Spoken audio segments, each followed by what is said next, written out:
There's always a possibility that a high net worth divorce would be complex or maybe take a little bit longer, more issues to work out through using forensic accountants, getting tax documents, identifying issues. But the same kind of rings true for any divorce. One thing that I tell clients is I've had cases where clients fight over much more, and I've had cases where clients fight over much less, and I've had cases where clients resolve much more very quickly and easily and resolve much less quickly and easily. And when you're dealing with a lot of assets, it's a little bit easier to maybe shift $25,000 from, one spouse's column to the other column.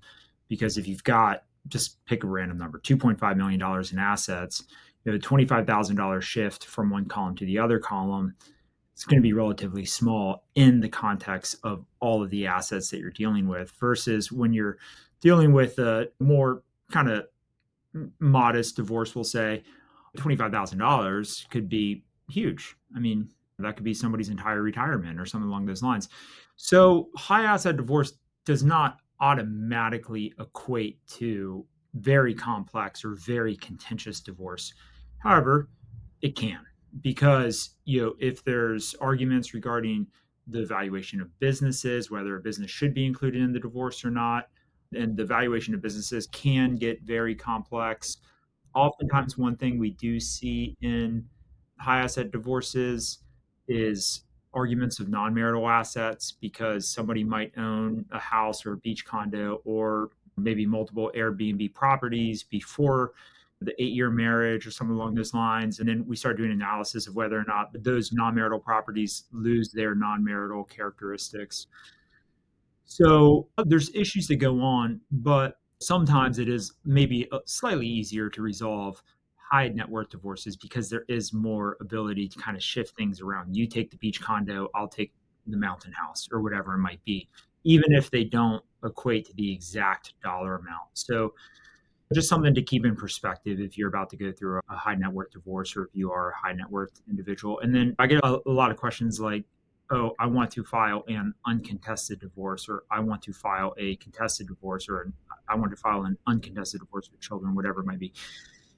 There's really no difference in the state of Florida as it relates to any of that. So, as it applies to this, there's no definition of high net worth. It's not like you get to a certain level and then, you get kicked into a different court system or anything like that. So there's no clear definition. It's not, oh, I have $1 million in liquid asset, therefore it is a high net worth divorce, or I have $400,000 in liquid asset. It doesn't really matter. And in the sense of there's no definition of high net worth divorces. So it doesn't change anything. It's still the same process. One specific asset that comes up in high net worth divorces are going to be RSU, restricted stock units, or options. And those can be very tricky. And especially if you're the spouse that is not receiving the RSUs. So if you're the wife and the husband's receiving the RSUs, or you're the husband and the wife is receiving the RSUs. So if you're the husband and the wife is receiving the RSUs, you've got to establish that those RSUs are marital. And it's not necessarily, just clear cut, because restricted stock units and options sometimes are based off of or contingent on future employment. And that's what the courts look into. So it might be necessary to subpoena documents regarding the right to the RSUs or the options for the work history, whether or not they were given in consideration of past performance or deferred compensation for past performance, or if they're given in consideration of future employment as an incentive to keep on. Generally speaking, to try and make it kind of as succinct as possible, if the RSUs are given as deferred compensation or for past performance, it's going to be a marital asset, assuming that they were awarded before the divorce was filed. If they're given for future performance, it's going to be a contingent asset, and the courts generally say that's going to be a non-marital asset. Where it gets a little bit tricky is when you've got RSUs or options that are given for past performance for deferred compensation that require that the spouse continues to work for the company. There is some case law on that says they are marital assets, even though they're required to work for the company. but it starts to kind of get into an issue. And then RSUs are kind of one of those things that they don't apply in all cases, but in the cases that they do apply to, they are a very large part of the case because typically if you're at a position that you're getting RSUs, we're not talking, $1,000 or $2,000 of stock. We're talking hundreds of thousands, if not millions of dollars of stock, or $250,000 a year over the course of like 10 years or something. So typically it is a very affluent type scenario that you're dealing with. And what that ultimately might mean is that if it turns into a contentious divorce, you got to have your ducks in a row and have everything to submit to the judge at the ultimate trial or hearing on it or at the mediation, to show that these are marital or non-marital or a combination of the two. But that's just one thing to keep in mind. If you're going through a divorce or about to go through a divorce and you or your spouse are getting restricted stock units or options as it relates to employment, definitely want to make sure that's almost just going to trigger a very strong recommendation right out of the gate for a forensic accountant. Forensic accountants are great. Absolutely recommend them. There is a substantial cost associated with them. High net worth does not necessarily equate to high complexity or high contention because there are so many assets. It's not just, hey, you're a high net worth divorce, you have to get a forensic accountant. It's probably best practice to do that. But look, if you can work through and come to a deal with your spouse that you're comfortable with and you think is somewhat fair or very close to fair, that's fine. Even if a few things are left out here or there, it's all about what you're comfortable with and what's fair. Now, if there's $1 million hiding in a bank account, that's a little different. You don't want to settle and not know about that. But if you're good with everything, that might alleviate the need for a forensic accountant. So if you and your spouse are getting along and there are RSUs, it doesn't necessarily mean that you've got to immediately just hire a forensic accountant right out of the gate. But it's just something to keep in mind if that goes through. And forensic accountants are expensive. We've covered that. They're worth it if it in the correct cases, but they are expensive. Appraisers are not, generally speaking.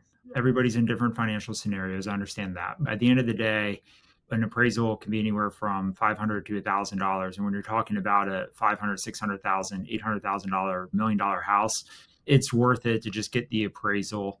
It helps us out a lot as attorneys so that we're not using these mystery numbers from Zillow.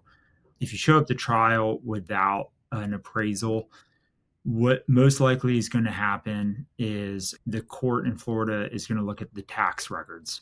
One thing that Florida's good at is the homestead exemption, and the property value for a homesteaded property is not going to be accurate as to what the actual value of the property is, especially if you've lived there for a number of years. So, the forensic accountant is a little bit more touchy to hire because of the cost associated with it. But when it comes to appraisals for the value of property, that's a no-brainer. You should get it sooner rather than later.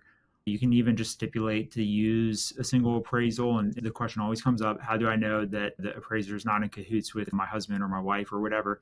And there are very easy ways around that. There are very easy ways to circumvent any issues regarding that. And the easiest way is wife picks an appraiser, husband picks an appraiser, and then those two appraisers pick an appraiser, and then that's who you're stuck with. Doesn't get more just down the middle than that. So there's ways around it. Going to the value of the business, one thing that business owners in Florida who are facing a divorce, or if your spouse owns a business in Florida, one thing to be very aware of is the concept of enterprise goodwill versus personal goodwill. Personal goodwill is a non-marital asset. Enterprise goodwill is a marital asset. So what are the differences? Personal goodwill is attributable to the skill, reputation, and continued participation of an individual, and that is not a marital asset. So the perfect example of that is lawyers. If I had my own law practice, Brian Dunmire, PA, and I did whether it's divorces or personal injury law or something like that, and I was the only person producing income in the law practice, and people hire me because of my reputation, my skill as a lawyer, which is very easy to understand. That is not a marital asset. Okay. On the flip side, the example that I always use, Walgreens, if you own Walgreens, okay, that is an enterprise goodwill because it is what it is. It's Walgreens. It's on the corner. You can stop there and get a water or a Coke or whatever you're getting your prescription, whatever you're getting. People go to Walgreens because it is Walgreens. People go to Brian Dunmire, PA, for the skill associated with it. But if you're in Florida, you go to Publix to shop, you go to Walmart to shop, wherever it might be, Target. That's enterprise goodwill. So enterprise goodwill is a marital asset. So practically speaking, where we see that is when people own like roofing contracting companies. We're ABC Roofing, and we've been roofing in Central Florida or South Florida for 20 years. That's probably going to be a marital asset.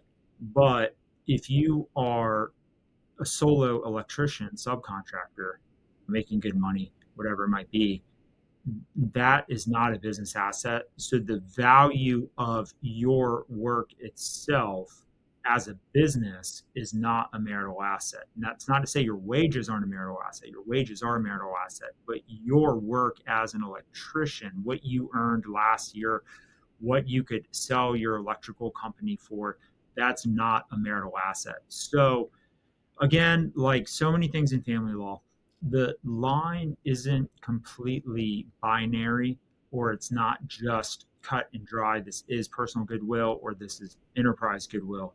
Sometimes it is, but there are a lot of scenarios where it's kind of both. And so, depending on who you're representing, you got to have your arguments in order that it is personal goodwill or it's enterprise goodwill so that the court can make a determination.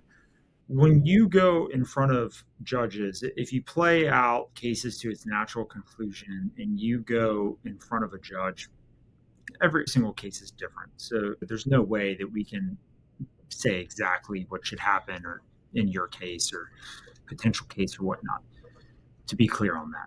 But ultimately, you want to try to present yourself as the reasonable party who is try to get the case done. There's all sorts of evidentiary considerations that we can talk about in other podcasts that get very dense into the legal basis of evidence and settlement offers and things like that. But ultimately, you're trying to present yourself in the best light possible to the court. Hey, I'm not necessarily trying to screw anybody over. I'm not trying to screw anybody over. And arguing over a business valuation is completely valid. No judge is going to think twice about that, as long as it's done in good faith and you're not trying to be sneaky or anything like that. But arguing over a country club membership just probably isn't necessarily the best image that you want to present to a judge. It's also going to be very fact specific because country club memberships at nice country clubs aren't cheap, and there's going to be an initiation fee that was paid. That money's gone. It's going to be a marital expense that was incurred during the marriage. So you're not going to be able to recoup a $65,000 initiation payment that was made 3 years ago if your spouse gets the membership or something along those lines. As far as I know, I don't believe that there's really any clear-cut law on the country club membership. But if that was a case where we were handling, the first question would be, does either spouse have the ability to pay the monthly dues?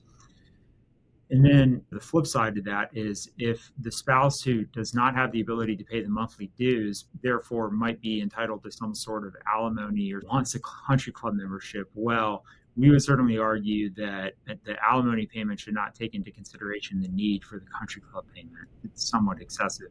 But you could get into some pretty interesting academic legal analysis of that if it was established during the course of the marriage and, it was being used and everything along those lines. So probably a little bit of a frustrating answer because I don't think there's necessarily a clear-cut answer one way or the other on it. But ultimately, I would think long and hard about whether or not that country club membership is something that you really want to fight for.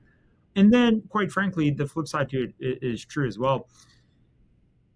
If both of y'all want the country club membership, I suspect that the country club most times would be willing somehow in their membership packet or proposal to split the membership and maybe give you a different number or something along those lines. I'm sure there'd be a fee associated with it, but that might be something that could be resolved outside of court or whatnot. But I don't know that you would want to be going in front of a judge every case is unique. You never know. But if I was representing the non high earning spouse and they wanted the country club membership, I think it would be very difficult to go in front of a judge and say, hey, we want alimony and we need the country club membership that's $1,400 a month dues. You start to get into some touchy optics there.